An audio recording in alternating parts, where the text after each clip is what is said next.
मी मागील एक वर्षापासून पोलीस आणि पीएमसीला सांगत आहे की जिथे अंधार आहे त्या प्रत्येक ठिकाणी, मग तो उद्यान असो किंवा रस्ता असो, लोकांनी दारू पिण्याचा अड्डा बनवून ठेवलाय। मी त्याच्या विरोधात मोहीम करण्याची तयारी दाखवली। मी पोलिसांना सांगितलं, तुम्ही करत नाही तर मला अधिकार द्या, मी ऍक्शन घ्यायला तयार आहे। पोलिसांनी मला ऍडिशनल सीपीने विनंती केली की नाही, तुम्ही वेळ द्या, आम्ही करतो।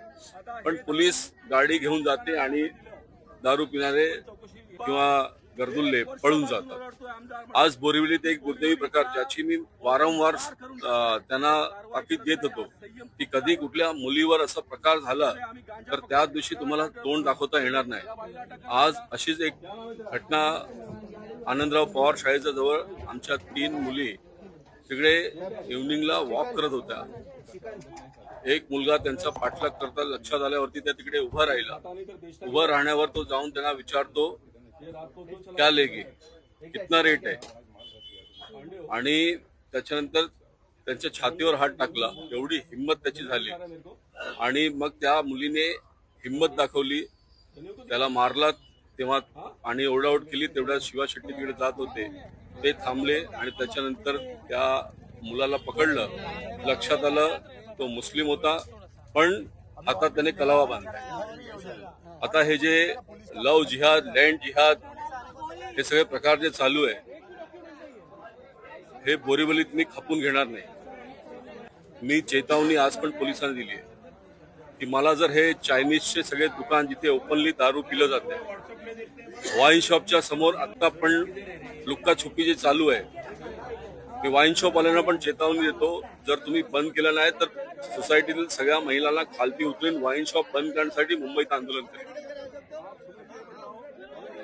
आणि उद्यान आणि रस्ते, म्हणजे मागे दिवाळीच्या वेळी घटना झाली, आमचेच बोरिवलीचे समन्वयक दिनेश झाला यांच्या मुलावर प्राणघातक हल्ला झाला। का झाला तर तिकडे जी लोक दारू पित होते त्यांना तिकडे कोणी नको। त्याशिवाय एपीजे अब्दुल कलाम गार्डन आहे आणि कोरा केंद्रच्या मधल्या रस्त्यावरती तिकडे गर्दुल्ले बसत असतात। जर तिकडून कोण गुजराती मुलगी तिकडून गेल्या तर त्यांना चाकू दाखवतात, त्याच्याकडून सामान लुटतात। प्रकार आम्ही आज पण सांगितलं, मागे सुद्धा पोलिसांनी कारवाई केली आहे। बोरिवली स्टेशनच्या समोर हे स्ट्रीट लाईट कोण बंद करतो, स्कायवॉकची लाईट कोण बंद करतो, स्कायवॉकवर हे सगळे उद्योग कोण चालवतो, स्कायवॉकला बियर बार बनवून ठेवला होता, याचा फोटो मी सोशल मीडियावर अपलोड केला होता। वारंवार एक आमदार सांगतोय, तो लॉ अँड ऑर्डर वरती विश्वास ठेवतोय, पण म्हणून तो लाचार नाही। मी बांगड्या नाही घातल्यात आणि जर आमच्या मुलींची कोण छेड घालत असेल तर माझ्याशी तुमचा मुकाबला आहे। लक्षात ठेवा, आमच्या महिला रस्त्यावर उतरून तुम्हाला चालायला देणार नाही। एलटी रोड वरती वारंवार सांगतोय, हे हॉकरवर कारवाई पोलिसांच्या समोर का होत नाहीये? कमीत कमी मी 500 वेळा बोललोय, तरी सुद्धा ऍक्शन होत नाही। हे एवढे आता बीएमसीला समोर हॉस्पिटलचा प्लॉट आहे, काल समजला कोण इलियास भाई जिकडे हप्ता वसूल करताय। कुठले भाई, कसले भाई? इथे भाईगिरी फक्त पोलिसांची चालली पाहिजे, लॉ अँड ऑर्डरची चालली पाहिजे। हे बाहेरून येऊन हप्ता वसूल करतात।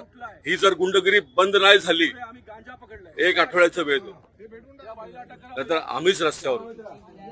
ही फायनल वॉर्निंग आहे। सोमवारी सकाळी 9 वाजल्यापासून मी बसणार आहे बीएमसी मध्ये। बीएमसी अधिकाऱ्यांना सांगितलं की माझ्या संयमची परीक्षा घेऊन। पहिला आमदार असेल ज्याने एका सुद्धा हॉकरसाठी फोन केला नाही। मला बोरिवलीचा बांगलादेश होऊ द्यायचं नाही हे मी बोललोय। लोक तक्रार करतात की सोसायटीच्या समोर गार्डन आहे आणि लोक दारू पितात, शिव्या देतात, आम्ही आमच्या खिडक्या बंद करतो। ज्या लोकांचं घर त्या गार्डनच्या समोर आहे त्यांची काय चूक आहे की रोज त्यांनी आई बहिणीवरती शिवाच ऐकायचं? रात्री 9 वाजले की तिकडे ओपन बार सुरू होतो आणि त्यांना पोलिसांची भीती का नाही? पोलिसांची भीती वाटलीच पाहिजे। जे पण दुष्ट लोक आहेत, दुर्जन शक्ती आहे, त्यांना पोलिसांची भीती वाटलीच पाहिजे।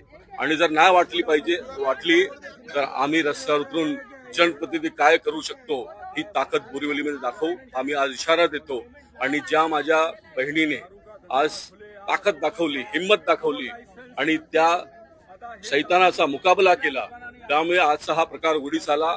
आणि काही न करता ते सगळं व्यवस्थित झालं, नाहीतर काही दुर्दैवी घटना घडली असती तर आज बोरिवली पेटला असता. मी प्रशासनाला चेतावणी देतो. वारंवार आमदार सांगतोय, तरी सुद्धा बोरिवली स्टेशनच्या समोर हा अंधार का आहे? कोण अडाणीचे अधिकारी आहेत, कोण बीएमसीचे अधिकारी आहेत ज्यांना आज सुद्धा पडली नाही? स्काय वॉकवर मी काल गेलो, तिकडे एक गर्दुल्ला बसला होता, त्याच्या हातात चाकू होती. हे चाकू घेऊन स्काय वॉकवर काय करतात ते?